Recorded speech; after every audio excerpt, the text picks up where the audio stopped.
Hey guys, this is Justice Rushing, presenting my channel, Just Horror, and today I'm going to be covering all 12 seasons and the spin-off for American Horror Story and ranking them to how I like it. This is one of my all-time favorite shows.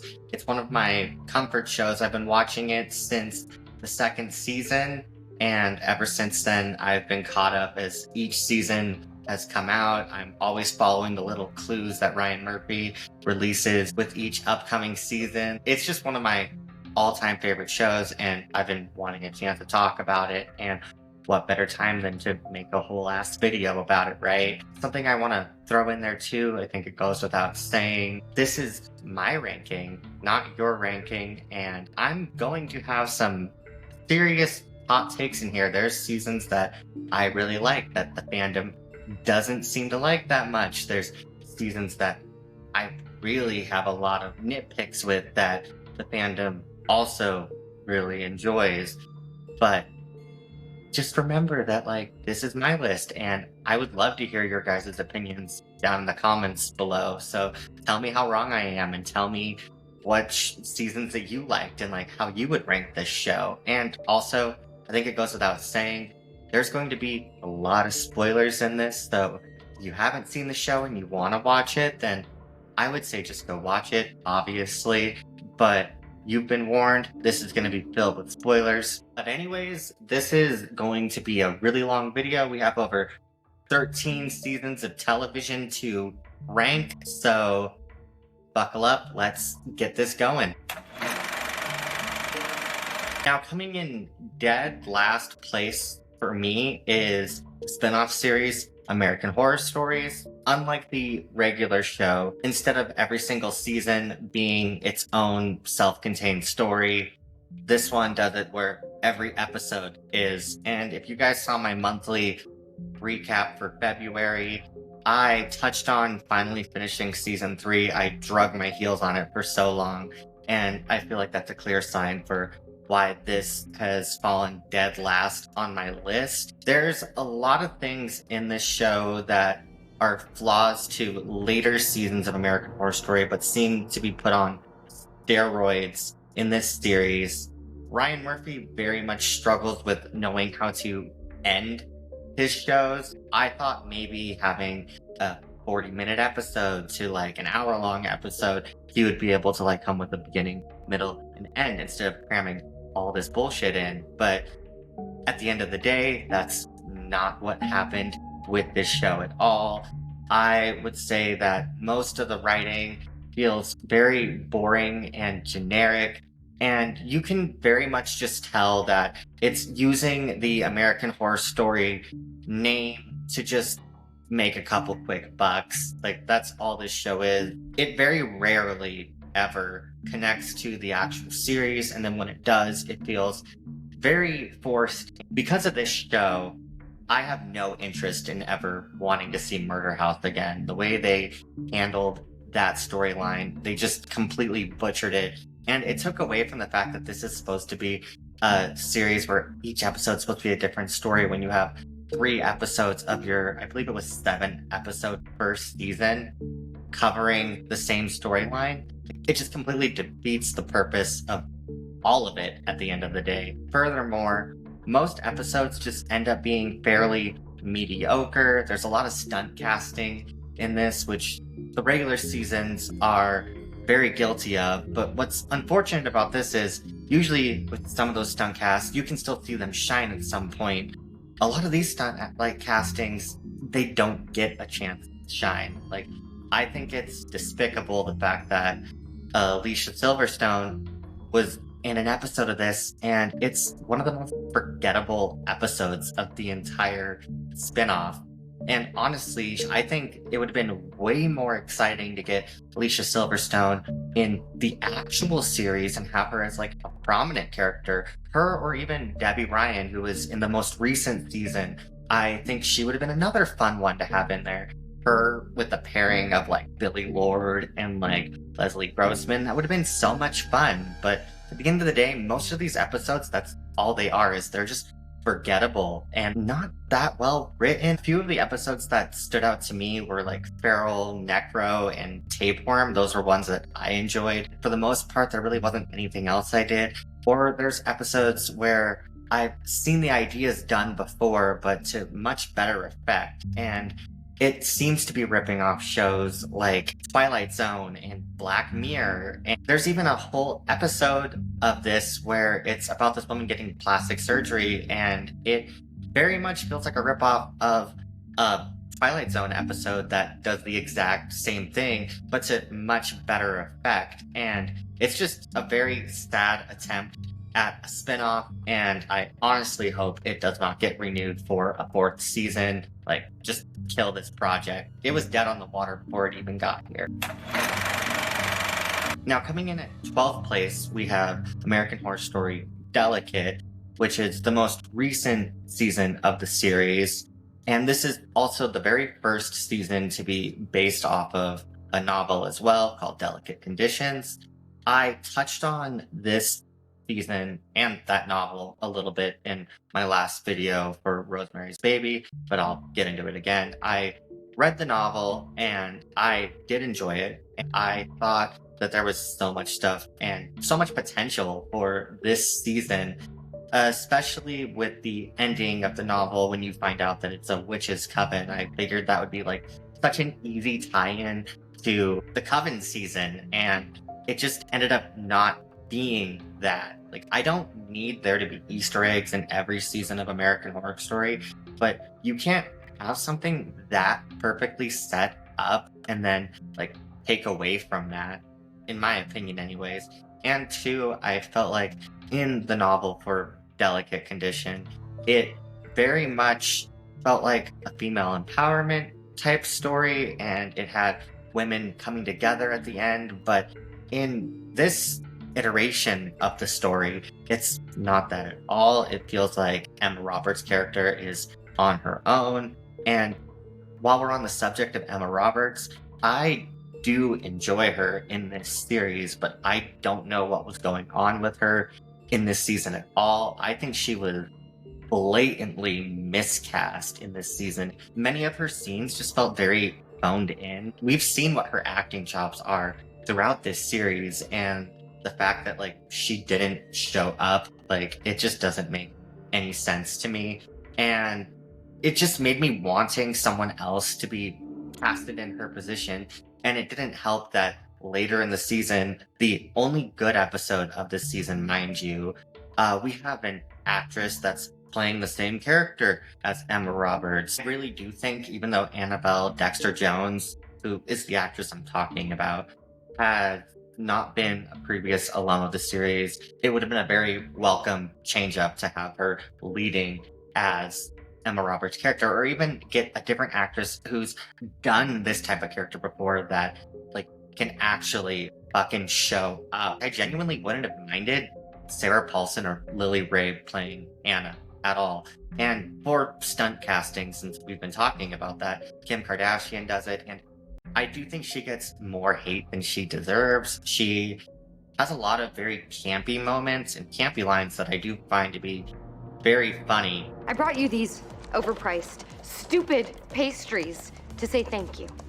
And I sincerely appreciate it. But when you get to the last episode, to the reveal, it really shows you how far her acting talents go, because a lot of it falls flat. Instead of feeling menacing, it feels very cheesy and forced. And speaking of that finale, it's the shortest finale in AHS history, not even clocking in at 40 minutes.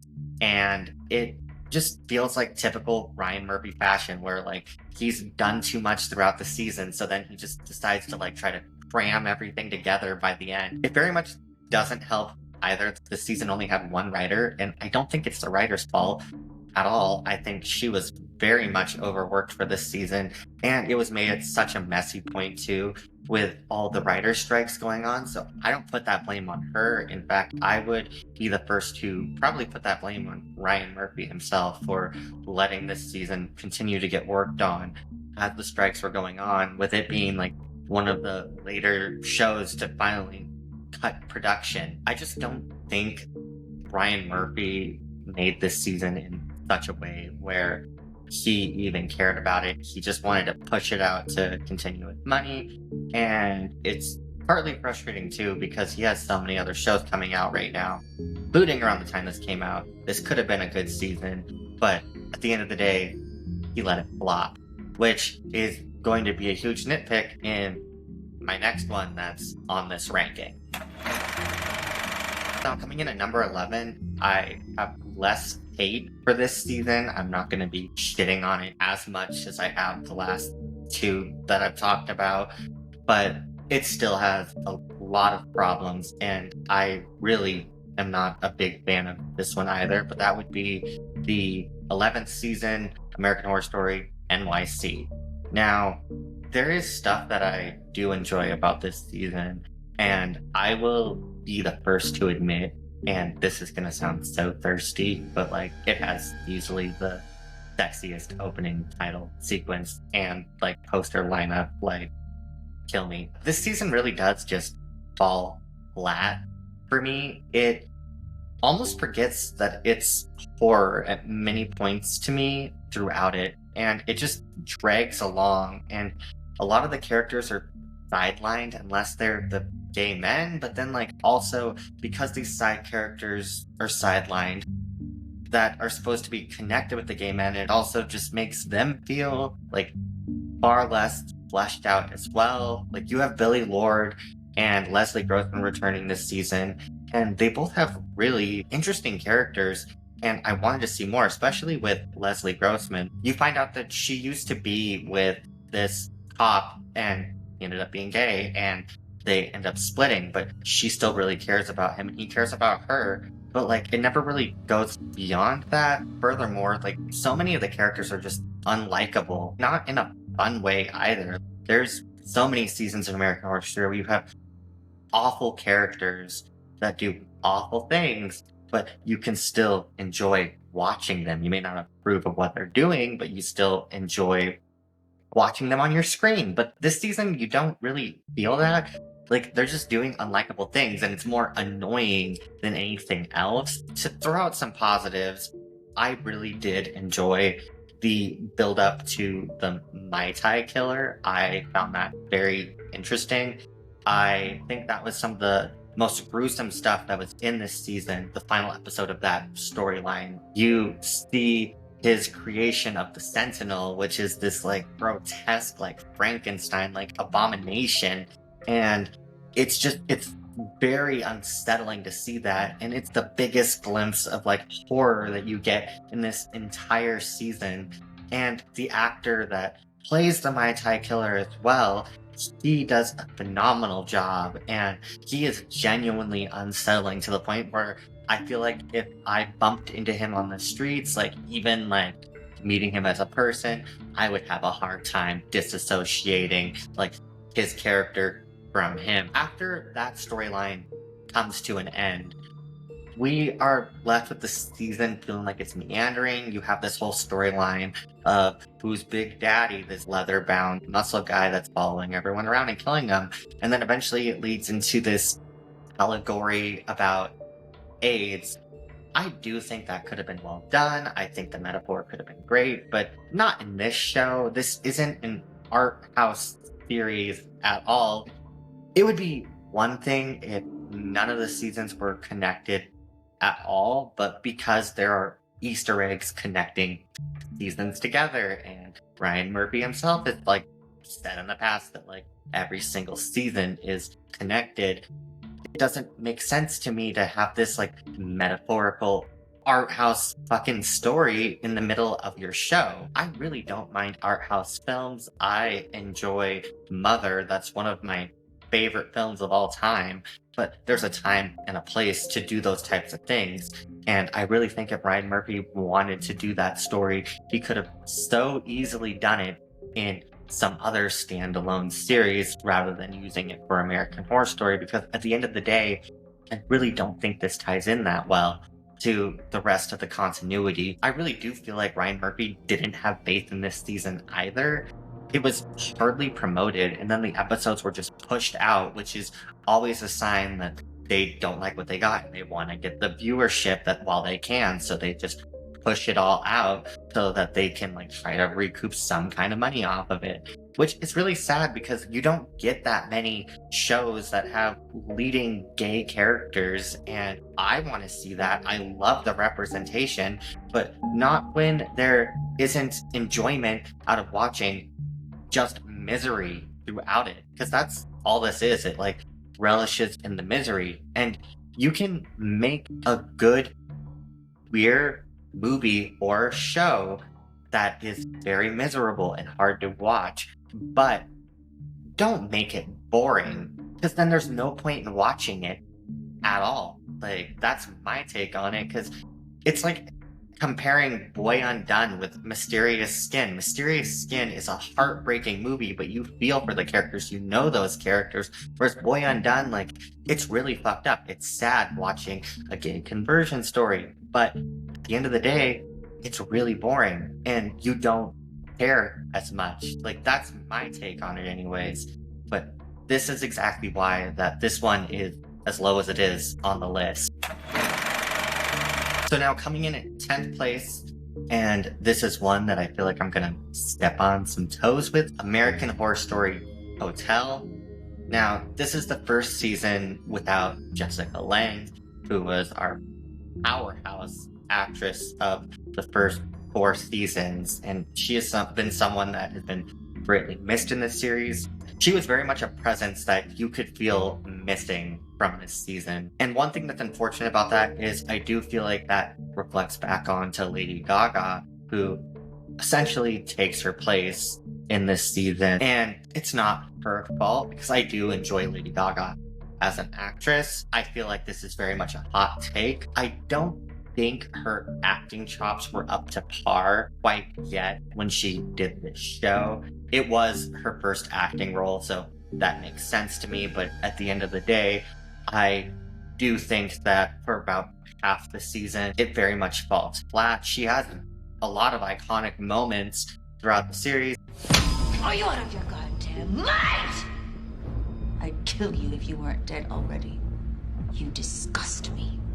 But a lot of her acting does feel very flat throughout it. She was still learning how to act, essentially, but like, it is what it is. That's how I felt about it. But she did have iconic scenes in this season. Even like the opening reveal of her character was almost like a music video montage to that killer song, Tear You Apart. And that is one of the most iconic scenes in the entire series. Personally, one iconic scene versus the entire season doesn't cut it for me, and I really don't think she really comes into her own for her acting until like halfway through the season. This season, I think it is gorgeous looking. It has so many elements that are taken from The Shining. The Hotel Cortez in general is just a beautiful set, but at the end of the day, this season very much is style over substance, and you don't have this like very plot-driven season. It's more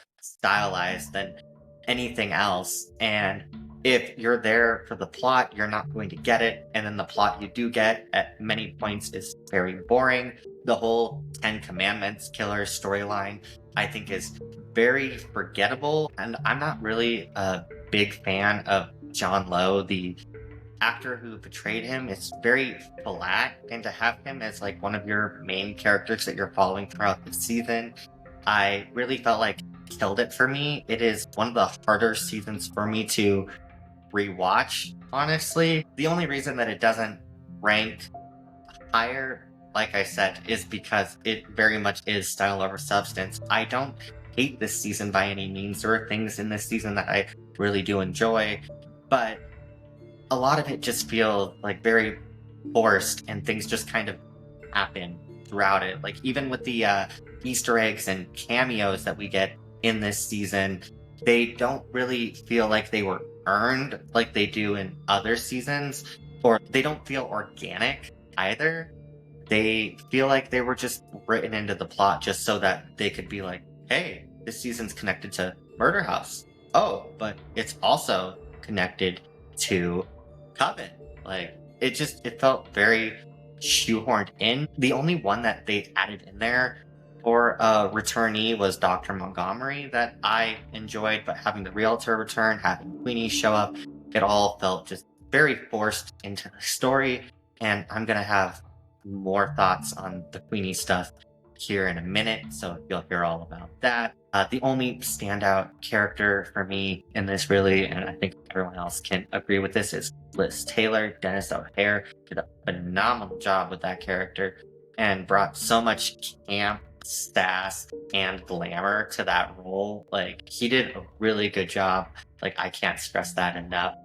But this is where I think American Horror Story started to not be able to know how to juggle its camp and its horror, because you have these horrific scenes with characters such as Hypodermic Sally, which is a phenomenal character. I wish we got way more of her. You get these horrific scenes with her, though, where she's like sewing herself together with other people, and they're so unnerving to watch. But then you have this overly cheesy, stupid scene in the ending where she compares them not murdering people to Colonel Sanders not eating a bucket of chicken. Like, it's very cheesy dialogue at many points. And the finale, too, while I'm there, it's one of the most cheesy finales, in my opinion, and feels so forced with how camp it goes in that last episode, when that wasn't a level that was reached at any other point in the season whatsoever. But ultimately, that's why this is at number 10. Let's get on to the next slide. Now, next up on this list for me is Cult. Now, initially when I saw this season, it was actually one of my favorite seasons, but there are many factors to why I feel like this has dropped so low for me. In one hand, I don't think this season has aged well at all, but in the other hand, it has aged enormously well with the political climate and the way our country is. And these are both reasons why I don't like this season. It's very hard to watch. I watch horror movies and I watch horror TV shows for some kind of escapism, and you don't get that with this season. A lot of it feels too real with the way the world is right now and how we're all at each other's throats with misinformation. And this season is a very politically charged season. It's entirely revolved around the Hillary and Trump election. I think Ryan Murphy caught the fear of the public and the hysteria we all felt very well in this season.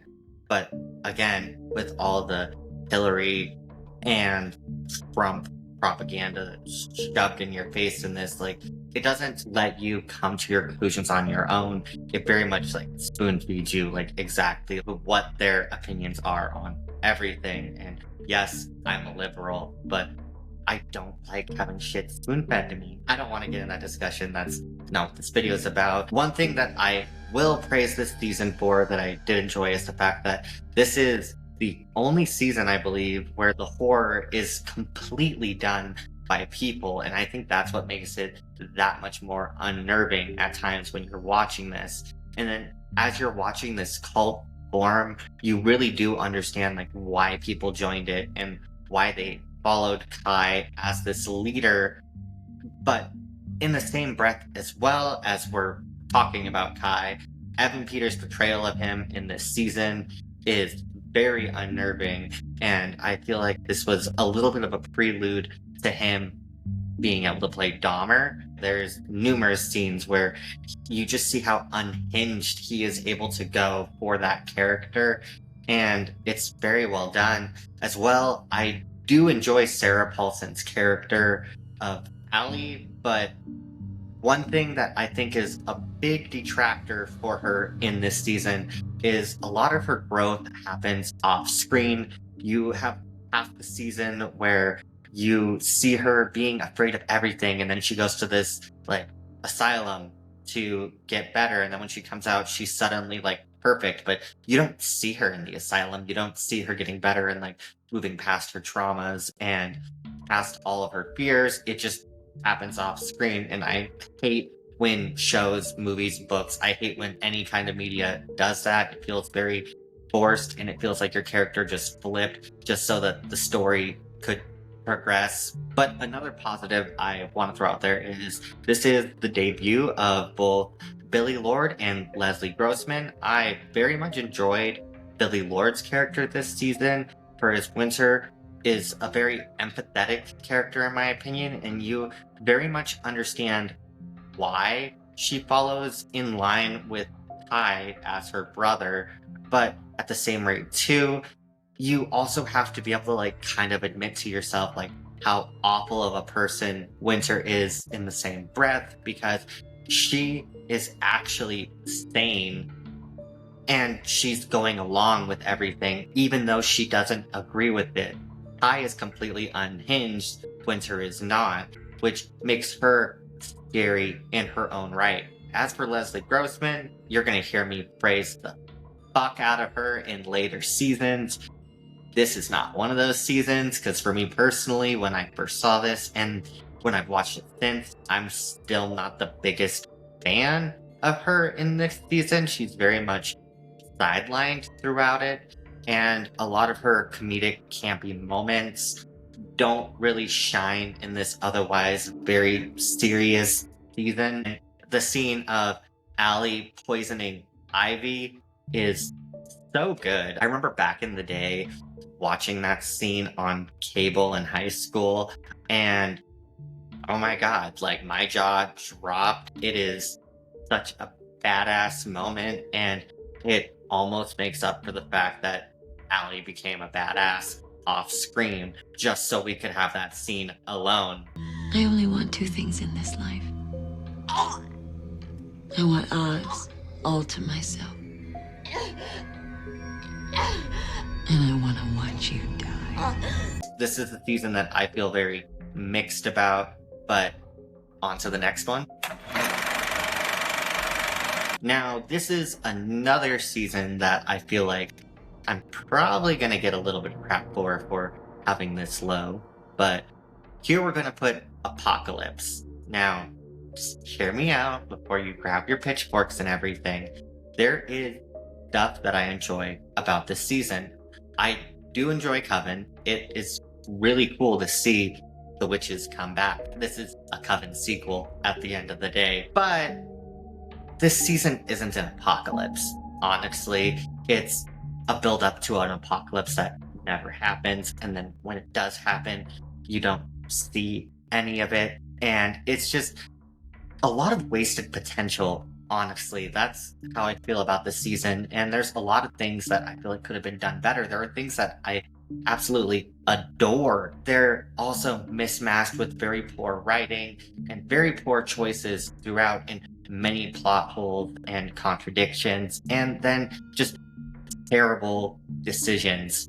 Like, a lot of it just has to do with bad writing for me. You have your first 3 episodes of all these characters that essentially don't matter in the rest of the season, and that's our apocalypse as well, as those first 3 episodes. And you can't even really count that because it's just these characters spending time in a bunker, and then at the end of those 3 episodes, they all die. And it feels pointless. Like, why should we get attached to them? The only good thing I think we got out of those 3 episodes for me personally was Venable. I think Sarah Paulson portrayed that character very well. She is very much a standout to me for the whole season. Right after that though, this season turns into a Coven sequel, and I've seen a lot of people talk about how they call this the Infinity War of American Horror Story, but in my opinion, it's not that. It's a Coven sequel that decides to throw Easter eggs in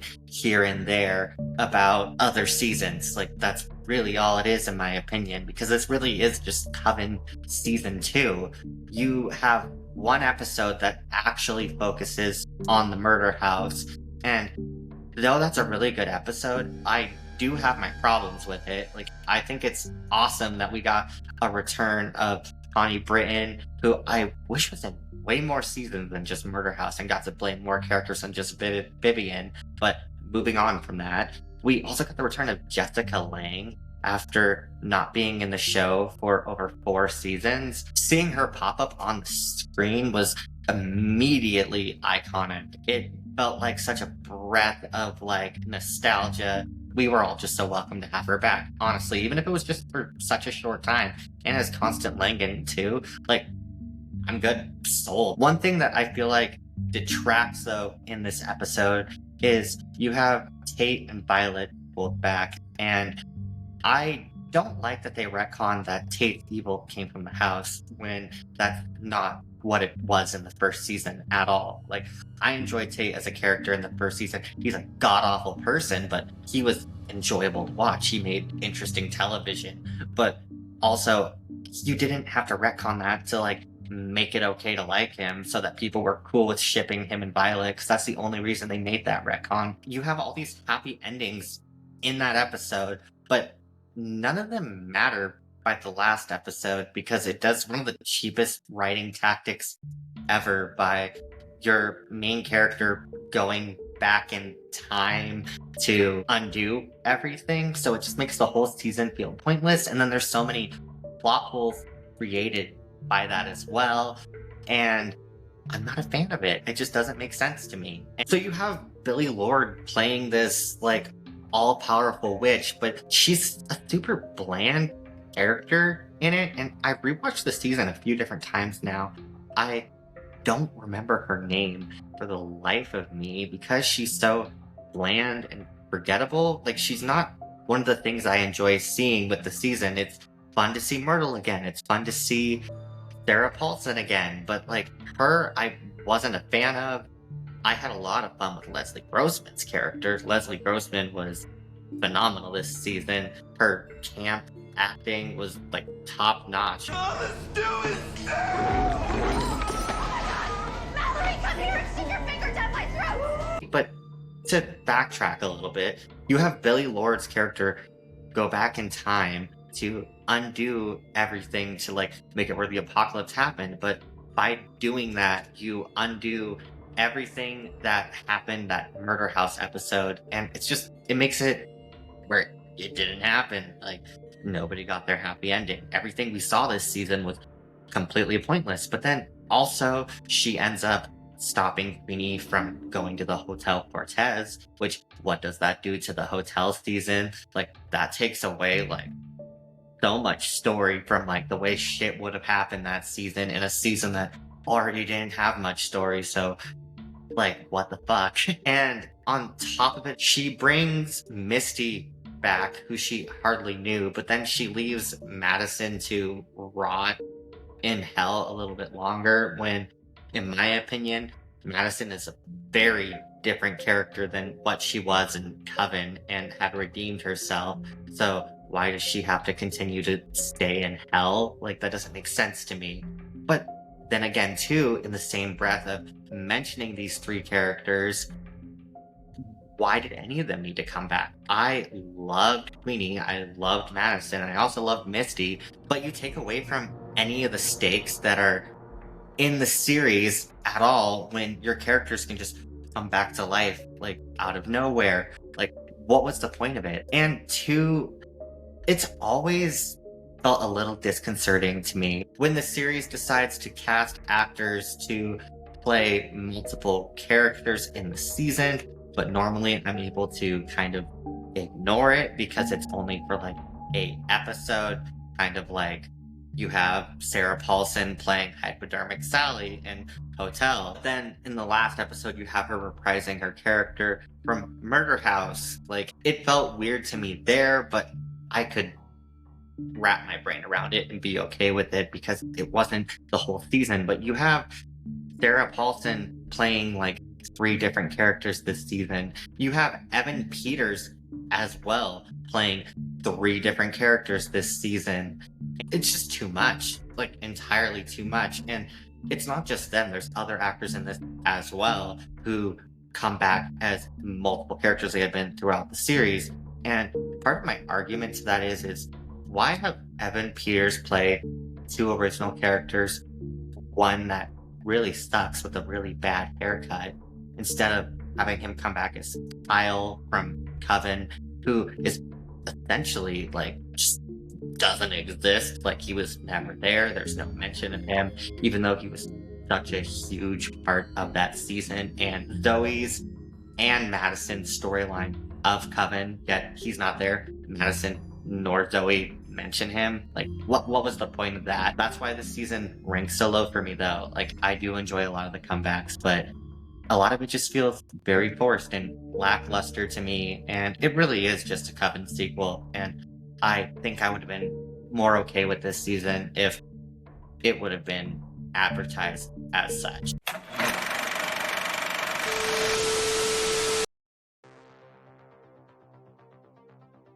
As you guys could probably tell by the title, this ended up being a two-part video. It ended up being way too long to do a whole video with both of it.